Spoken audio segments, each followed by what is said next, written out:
Salam sejahtera diucapkan kepada pensyarah bagi subjek politik dan pentadbiran JMGAJ 1024 Dr. Heidi Henry Dusim. Pada hari ini kumpulan kami akan membentangkan berkaitan dengan faktor penentu tingkah laku pengundi muda dalam pilihan raya umum di Malaysia.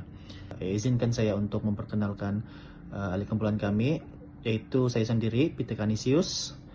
Yang seterusnya adalah Encik Closes Halbri Razlan alias Boyo, dan juga ahli kumpulan kami yang ketiga adalah Encik Christopi Sabin. Berikut adalah slide berkaitan dengan isi kandungan di dalam kami punya kajian yang kami sudah jalankan. Seperti yang kita dapat lihat, terdapat pengenalan, latar belakang kajian, pernyataan masalah, objektif kajian, persoalan kajian, kepentingan kajian, sorotan literatur, metodologi kajian, dapatan kajian, perbincangan, kesimpulan, dan juga cadangan. Okey, kita terus saja ke dalam slide pengenalan. Di dalam slide ini ditunjukkan bahawa ada 4 poin. Poin yang pertama adalah pengundi muda menjadi kumpulan penting selepas pelaksanaan undi 18. Di dalam poin ini, selepas pelaksanaan undi 18, golongan muda dilihat yang berumur 18 tahun ke atas telah menjadi kumpulan pengundi yang sangat penting dalam menentukan keputusan pilihan raya. Penambahan jumlah pengundi muda telah mengubah landscape politik negara kerana suara mereka kini mempunyai pengaruh yang lebih besar. Poin yang kedua pula adalah pengaruh media digital telah mengubah corak tingkah laku politik. Perkembangan media digital seperti Facebook, TikTok, Instagram dan juga YouTube telah mengubah cara masyarakat, khususnya golongan belia, dalam mendapatkan maklumat politik. Mereka kini lebih banyak bergantung kepada media digital berbanding media tradisional untuk mengikuti perkembangan semasa. Poin yang ketiga pula adalah pengundi muda lebih berinformasi serta kritis. Maksudnya sini, pengundi muda pada hari ini lebih berinformasi dan lebih kritis dalam menilai isu-isu politik. Selain itu, mereka bukan saja menerima maklumat, malah turut membandingkan pelbagai sumber sebelum membuat keputusan untuk mengundi. Dan akhir sekali, kajian mengenal pasti faktor utama yang mempengaruhi keputusan mengundi.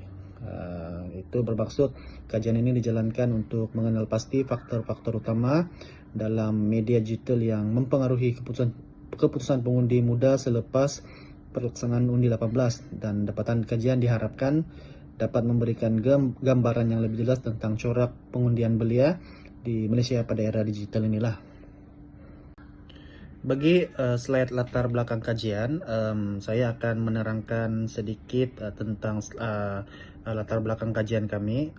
Yang pertama adalah pelaksanaan undi 18 meningkatkan jumlah pengundi muda.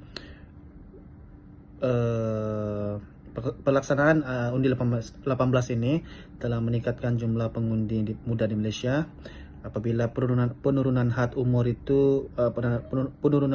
mengundi daripada 21 kepada 18 tahun telah memberi peluang kepada lebih ramai belia untuk terlibat secara langsung dalam proses demokrasi dan dalam menentukan hala tuju negara. Poin yang kedua pula adalah berkaitan dengan media sosial menjadi sumber maklumat politik utama. Bermaksud media sosial kini menjadi sumber utama maklumat politik dalam kalangan belia. Platform seperti TikTok, Facebook, Instagram dan yang sewaktu dengannya membolehkan mereka mengikuti perkembangan politik dengan lebih pantas serta mendapatkan pelbagai pandangan mengenai isu ini. Yang ketiga pula adalah isu ekonomi semakin mempengaruhi keputusan pengundian. Selain faktor politik, isu ekonomi seperti kos sara hidup, peluang pekerjaan dan pendapatan turut menjadi pertimbangan penting dalam membuat keputusan mengundi. Poin yang keempat pula adalah integriti pemimpin menjadi tuntutan utama masyarakat lah. Ini sangat umum. Masyarakat kini semakin menuntut pemimpin yang mempunyai integriti, yang bertanggungjawab, dan oleh itu rekod serta kredibiliti seorang pemimpin itu mestilah bersih, karena isu itu adalah menjadi faktor yang mempengaruhi sokongan pengundi. Dan akhir sekali adalah tahap literasi politik semakin berkembang dalam kalangan belia. Poin ini menerangkan semua tahap literasi politik dalam kalangan belia juga semakin meningkat. Dengan akses kepada pelbagai sumber maklumat, mereka lebih peka terhadap isu semasa, lebih kritis dalam menilai maklumat, dan tidak mudah menerima sesuatu berita tanpa membuat semakan terlebih dahulu. Seterusnya pula kita beralih kepada slide pernyataan masalah. Yang pertama, faktor sebenar yang mempengaruhi tingkah laku pengundi muda masih belum jelas. Sehingga kini, faktor sebenar yang mempengaruhi tingkah laku pengundi muda selepas pelaksanaan undi 18 masih belum dapat dikenal pasti dengan jelas. Walaupun golongan belia semakin aktif dalam proses demokrasi, keputusan mengundi mereka dipengaruhi oleh pelbagai faktor yang masih memerlukan penelitian lah. Dan yang kedua pula adalah kajian-kajian terdahulu memberi dapatan yang berbeza-beza.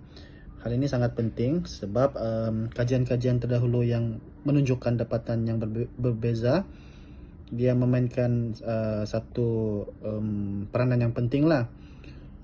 Sebab ada kajian yang mendapati media sosial merupakan faktor utama, manakala kajian lain pula menekankan faktor seperti latar belakang keluarga, ada yang ekonomi, pengaruh rakan sebaya, dan kepercayaan terhadap parti politik itu sendiri. Perbezaan ini menunjukkan bahwa belum ada kesimpulan yang benar-benar konsisten untuk memuktamadkan persoalan-persoalan yang dinyatakanlah. Yang ketiga pula adalah landscape politik Malaysia berubah dengan pantas. Landscape politik Malaysia ni seperti yang kita tahu ni memang selalu berubah, apalagi begitu pantas sekali kan. Perkembangan teknologi digital telah memunculkan platform media sosial baru serta perubahan corak kempen politik menyebabkan tingkah laku pengundi muda juga sentiasa berubah-ubah mengikut keadaan semasa. Yang keempat pula adalah kajian empirikal diperlukan untuk mengenal pasti faktor dominan. Oleh itu, satu kajian empirikal diperlukanlah bagi mengenal pasti faktor yang paling dominan yang mempengaruhi keputusan pengundian belia selepas pelaksanaan undi 18. Dapatan kajian ini kami betul-betul harapkan dapat memberikan gambaran yang lebih tepat dan relevan kepada ahli akademik, pembuat dasar serta parti-parti politik dalam memahami corak pengundian golongan muda ataupun belia. Bagi objektif kajian kami pula, kami sudah mengenal pasti beberapa objektif teras, yaitu yang pertama adalah mengenal pasti pengaruh media sosial, yang kedua menilai pengaruh faktor ekonomi, yang ketiga menilai integriti dan kredibiliti calon, yang keempat menilai pengaruh keluarga dan rakan sebaya, yang kelima menilai literasi politik, dan yang keenam mengenal pasti faktor dominan terhadap tingkah laku pengundi. 6 teras objektif ini adalah kerangka dalam kami punya objektif kajian lah.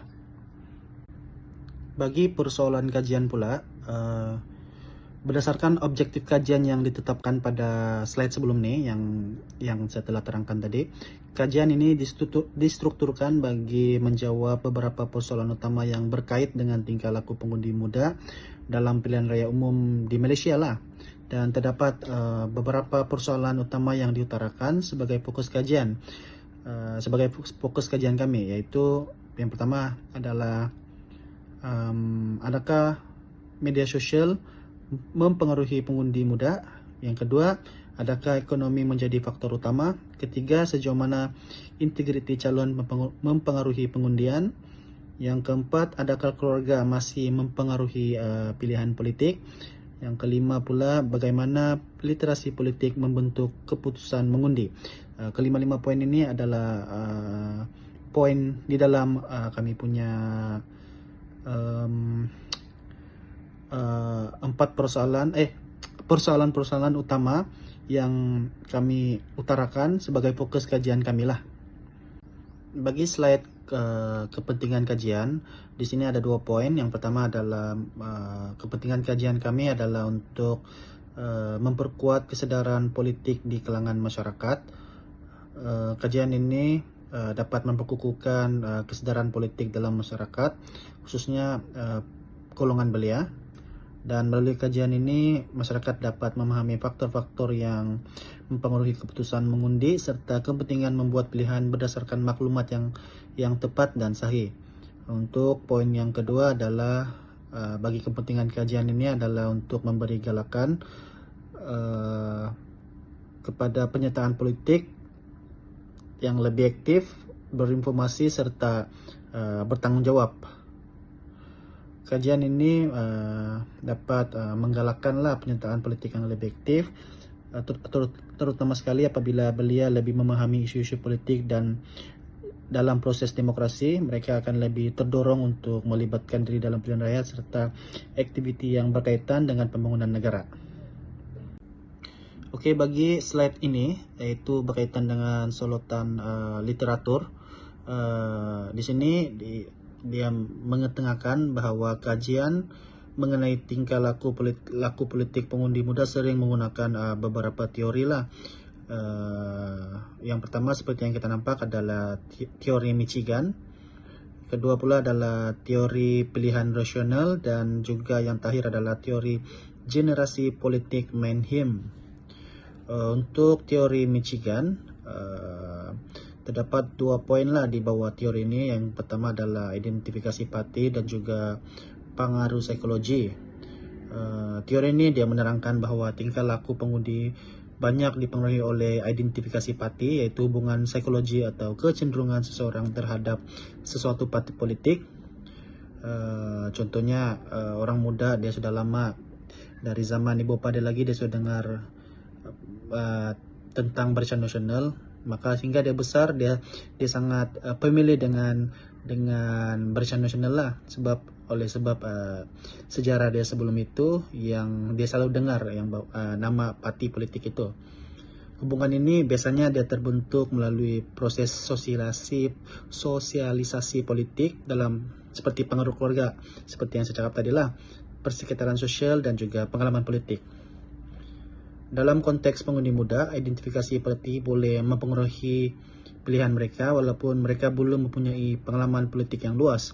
Namun, perubahan landscape politik dan peningkatan penggunaan media sosial menyebabkan sebahagian pengundi muda semakin kurang terikat dengan parti tertentu dan lebih terbuka menilai isu semasa. Yang kedua pula, teori pilihan rasional.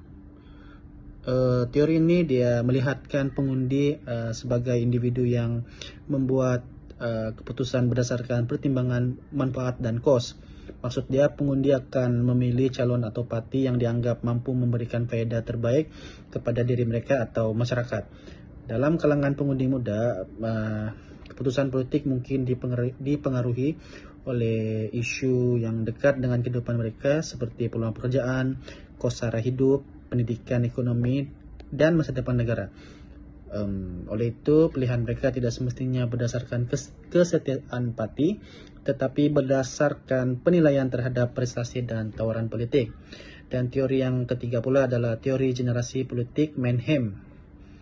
Teori ini dia menjelaskan bahwa pengalaman sosial dan sejarah yang dilalui oleh suatu generasi akan membentuk orientasi politik dan cara mereka melihat dunia politik. Saya boleh jelaskan bagi generasi muda hari ini, pengalaman seperti perkembangan teknologi digital, penggunaan media sosial, perubahan ekonomi dan isu politik semasa boleh mempengaruhi cara mereka mendapatkan maklumat serta membuat keputusan politik. Generasi yang membesar dalam keadaan sosial yang berbeza mungkin mempunyai pandangan dan kecenderungan politik yang berbeza berbanding generasi sebelumnya. Oke, itu saja part saya dalam ini presentation. Saya akan serahkan part slide seterusnya kepada rekan saya, yaitu NC Closes. Terima kasih. Terima kasih rekan saya. Saya Losus Afberi Razan alias Boyo, nomor matriks 290603. Untuk metodologi kajian itu lebih kepada kuantitatif dengan yaitu kaidah kuantitatif berbentuk tinjauan bagi mengkaji faktor yang mempengaruhi tingkah laku pengundi muda di Malaysia. Bagi populasi dan sampel adalah melibatkan 50 orang pengundi muda yang terdiri daripada golongan yang berumur antara 18 hingga 30 tahun. Responden ini terdiri daripada pelbagai latar belakang. Ada yang pelajar, ada yang bekerja di sektor swasta, sektor awam, dan ada juga yang bekerja sendiri. Mereka juga datang dari pelbagai tempat atau kawasan, yaitu bandar, pinggir bandar, dan ada juga yang datang daripada luar bandar. Instrumen kajian kami adalah menggunakan borang soal selidik dengan ada dua bahagian dalam soal selidik kami. Bahagiannya ialah meliputi kepada maklumat demografi responden. Bahagian B lebih kepada soalan-soalan faktor yang mempengaruhi tingkah laku pengundi muda, yaitu dengan menggunakan skala Likert 5, yaitu daripada sangat tidak setuju sehingga sangat setuju. Manakala kaedah pengumpulan data pula ialah menggunakan statistik deskriptif, yaitu peratusan min, sisihan dan sisihan piawai bagi melihat tahap pengaruh bagi setiap faktor kepada pengundi muda.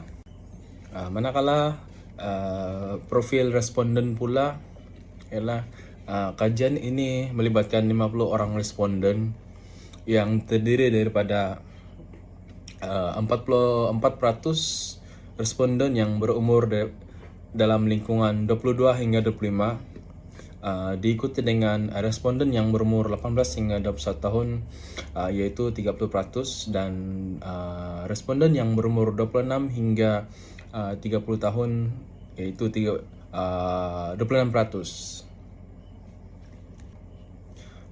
56% responden adalah perempuan, manakala 44% adalah lelaki.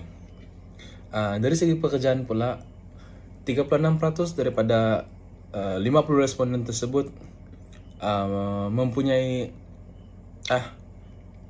ialah pelajar, dan diikuti oleh responden yang bekerja di sektor swasta yaitu 30%, dan majority responden mempunyai ijazah sarjana muda dan diikuti oleh diploma. Hampir separuh responden yaitu 48% tinggal di kawasan bandar. Dari segi pendapatan pula, 28% adalah tidak mempunyai pendapatan karena ia adalah pelajar. Ini menunjukkan bahwa ramai responden masih belajar atau baru memasuki alam pekerjaan. Masuk kepada faktor yang pertama, yaitu faktor media sosial dan digital yang mempengaruhi tingkah laku pengundi muda di negara kita, yaitu Malaysia. Kajian mendapati purata min adalah 4.28, yaitu tahap yang paling tinggi. Kajian ini mendapati media sosial merupakan salah satu sumber utama maklumat politik bagi pengundi muda. Kebanyakan responden menggunakan platform seperti Facebook, Instagram, dan TikTok untuk mengikuti perkembangan politik. Walaupun media sosial mempengaruhi persepsi dan pilihan mereka semasa mengundi, namun majoriti responden menyatakan bahwa mereka masih membuat semakan terhadap suatu maklumat sebelum mereka mempercayainya. Masuk kepada faktor yang kedua, yaitu faktor ekonomi, dan mendapat hasil yaitu Puratamin 4.40 juga merupakan tahap tinggi.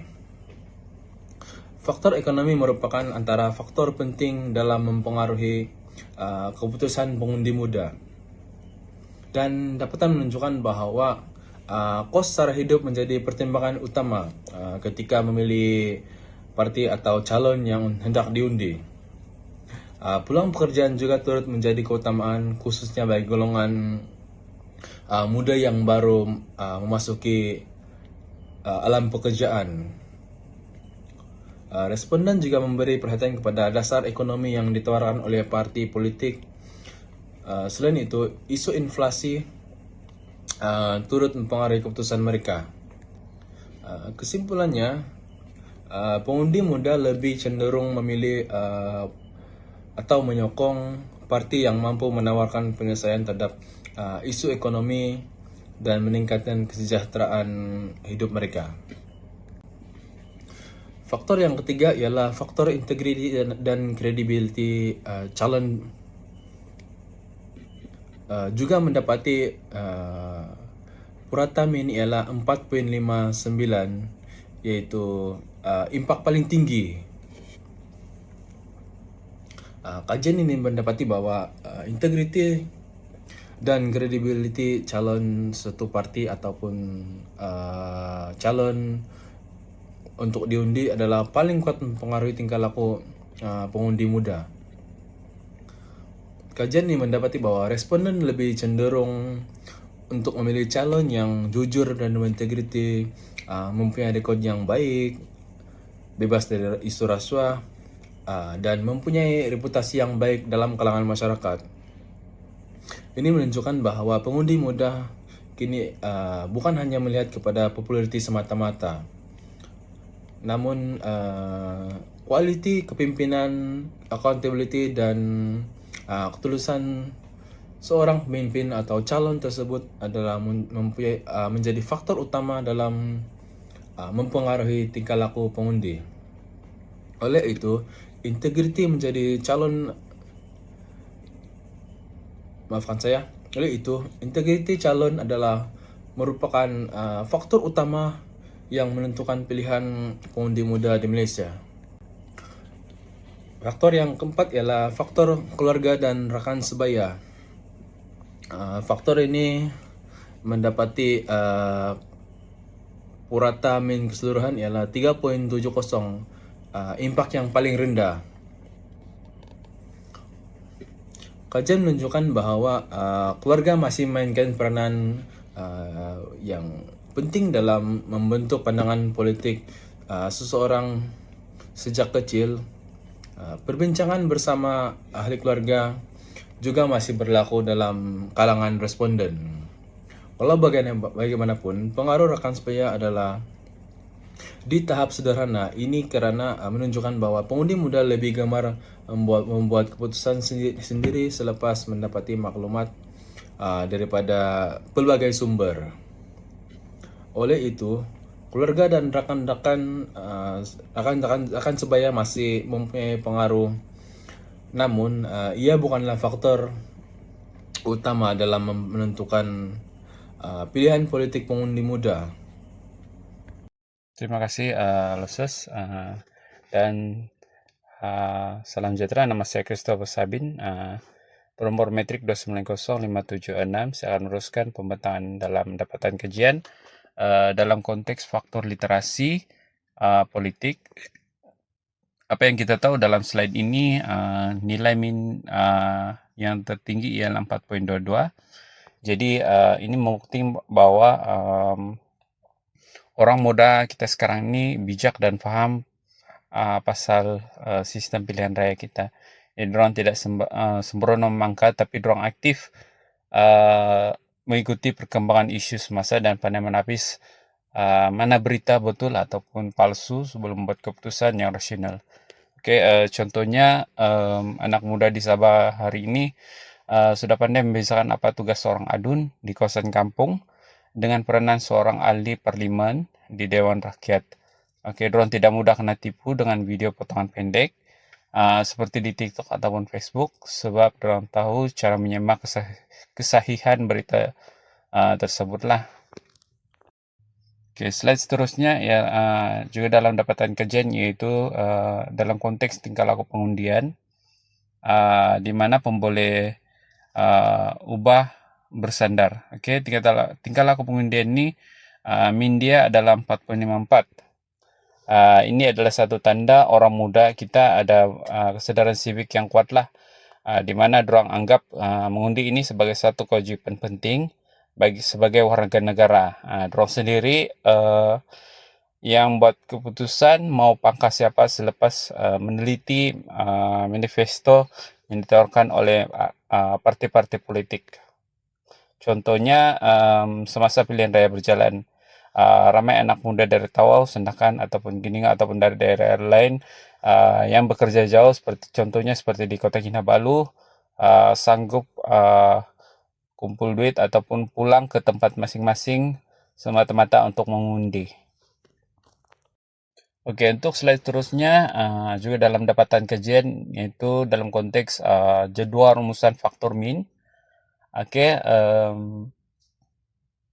ini adalah rumusan bagi semua faktor lah. Jelas sekali faktor integrity dan credibility calon menang besar dengan min 4.59, manakala pengaruh keluarga dan kawan adalah paling rendah cuma 3.70.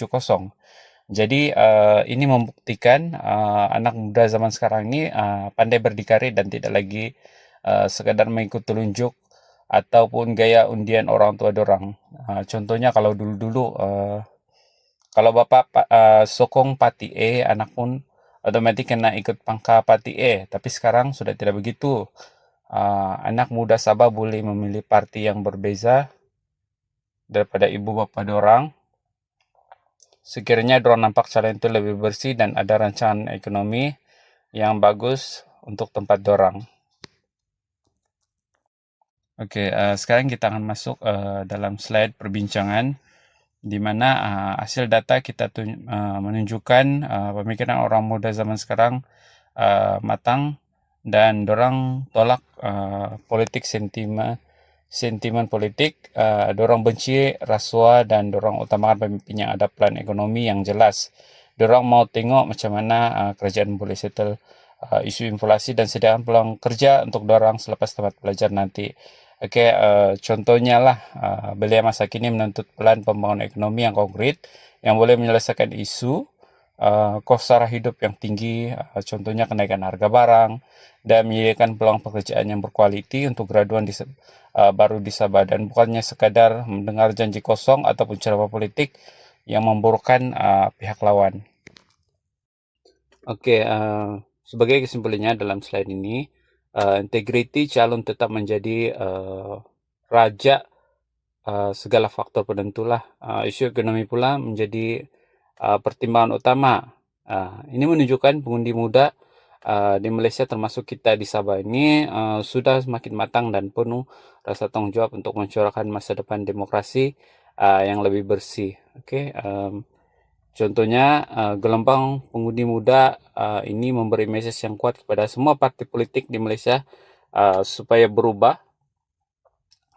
Siapa yang meletakkan calon yang terpalit dan kes rasuah atau tidak mempunyai plan kerja yang jelas pasti akan ditolak oleh golongan belia. Seterusnya untuk bagian cadangan, beberapa cadangan daripada kajian kami lah, seperti pihak SPR dan universiti kena kerjasama untuk memantapkan lagi pendidikan politik. Parti politik pula wajib untuk letakkan calon yang bersih, bukan pandai bercakap saja. Jadi kami juga cadangkan penyelidik masa depan gunakan sampel yang lebih besar untuk di setiap negeri. Oke. Contohnya University On seperti di UMS boleh memperbanyakkan lagi program kesadaran seperti klub demokrasi ataupun simulasi parlemen mahasiswa. Bagi penyelidik akan datang, dorang boleh menuliskan kajian ini dengan mengambil data dari kawasan pedalaman di seluruh daerah Sabah Sarawak untuk dapatan yang lebih menyeluruh. Oke, sampai di sini saja pembentangan daripada kumpulan kami untuk tugasan GMGA 1024 dan ini. Terima kasih banyak-banyak terutama kepada pensyarah Dr. Heidi Henry Dusim. Dan maaf atas sekiranya ada sebarang kesilapan dalam pembentangan ini. Terima kasih dokter.